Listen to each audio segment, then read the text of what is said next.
Hi guys, magandang hapon. So nagpakain tayo sa itong alagang tilapia guys. Oh, yan. Yan guys, medyo marami-rami na sila guys. Umaalak na yung tubig guys. Oh, yan guys. Kain, kain.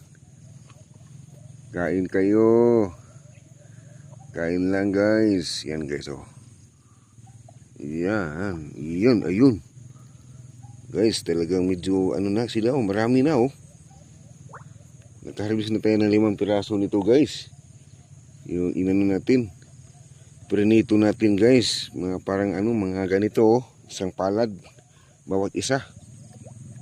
Ayun, ayun, talagang nagugutom sila guys. Yan oh guys, ito yung pispa natin guys. Hindi kalakihan guys, pero mayroon ng laman.